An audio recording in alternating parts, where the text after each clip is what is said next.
नमस्कार दोस्तों, आप देख रहे हैं एमबीटी न्यूज सी।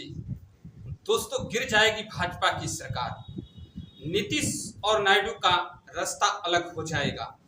अगर ऐसी संकेत मिल रही है तो दोस्तों बड़ा आश्चर्य की बात नहीं है, क्योंकि एक ऐसे अहम व्यक्ति का यह बयान सामने आ चुका है, जिससे भारतीय जनता पार्टी ही नहीं बल्कि पूरी विपक्ष खेमा भी इस चीज को लेकर के बड़ा आश्चर्य में पड़ा हुआ है।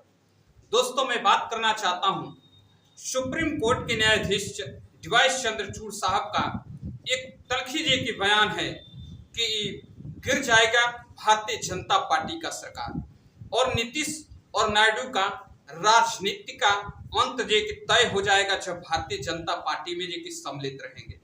दोस्तों, इसके पीछे रीजन क्या है, थोड़ा सा हम समझने का प्रयास करते हैं। दोस्तों, जो 40 बिल संशोधन करने के लिए जो प्रस्ताव लेकर के भारतीय जनता पार्टी ने आया है, इससे लेकर देश में बड़ी खलबली की मची हुई है। एक तो पहले से ऑलरेडी की खलबली मचाया हुआ है आरक्षण का मुद्दा, जबकि आरक्षण का मुद्दा सुप्रीम कोर्ट के न्यायाधीश डीवाई चंद्रचूड़ साहब की तरफ से यह बातें कि राज्य सरकार को दी गई थी कि इसमें कोटा में कोटा डाला जाए। दोस्तों, इससे लेकर के बहुत बड़ा जन आक्रोश अपने देश में उबल रहा है और इस चीज को लेकर के भारत बंद भी बुलाया गया है। दोस्तों, यह एक अलग विषय है, लेकिन अभी जिस विषय पर चर्चा हो रही है, यह विषय है कि क्या भारतीय जनता पार्टी की सरकार गिर जाएगी, नीतीश और नायडू का रास्ता अलग हो जाएगा। इसके पीछे का रीजन समझिए।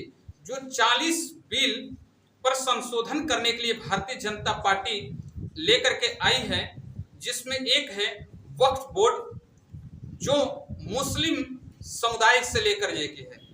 और दोस्तों, आप स्पष्ट रूप से जान लीजिए कि बिहार के नीतीश कुमार की जो कार्यकर्ता है, जो साथीगण हैं, वह 40% मुसलमान हैं।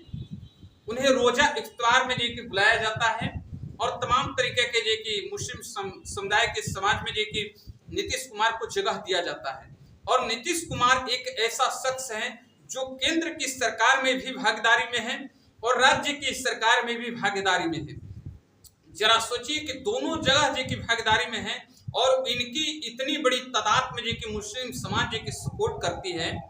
अगर यह मुस्लिम समाज जो विद्रोह का अल्टीमेटम दिया है, जो बातें बताया है कि हम लोग इसका सपोर्ट नहीं कर रहे हैं, जबकि ओवैसी विपक्ष में होते हुए इसका विरोध किए थे वक्फ बोर्ड संशोधन का, तो यह एक बात बनता है। लेकिन जब नीतीश कुमार की पार्टी के अंदर से ऐसी आवाजें उठी है और इस पर बातें हो रही है कि अगर संशोधन हो जाता है तो हम लोग पार्टी छोड़ देंगे या इस्तीफा दे देंगे, या फिर हम लोग नीतीश कुमार के साथ में नहीं रहेंगे, तो फिर नीतीश कुमार केंद्र में और राज्य में कैसे साथ में रह पाएंगे।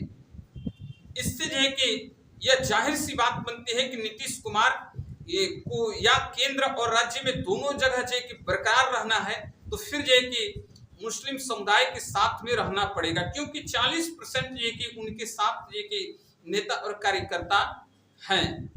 और दूसरी बात कि जो नायडू हैं, चंद्रबाबू नायडू, जो आंध्र प्रदेश में, वहां मुस्लिम आरक्षण की वकालत करते रहे और अभी भी सपोर्ट करते हैं मुस्लिम आरक्षण की। और उसी बिल के खिलाफ वक्फ बोर्ड संशोधन को लेकर के नरेंद्र मोदी जी आए हैं, तो फिर क्या वहां के मुस्लिम को दरकिनार करके चंद्रबाबू नायडू भारतीय जनता पार्टी के साथ में सम्मिलित रहेंगे, या फिर मुस्लिमों की हक की लड़ाई की बात करते हैं तो क्या उस पर कायम रहेंगे। अगर कायम रहते हैं तो फिर भारतीय जनता पार्टी के साथ छोड़ना पड़ेगा। अगर साथ नहीं रहते हैं तो फिर नरेंद्र मोदी जी का साथ नहीं छोड़ते हैं तो फिर मुस्लिमों का साथ छोड़ना पड़ेगा। तो फिर वहां मुस्लिम समाज जो समुदाय है, क्या चंद्रबाबू नायडू से संतुष्ट रह पाएगी या उनके साथ रह पाएगी।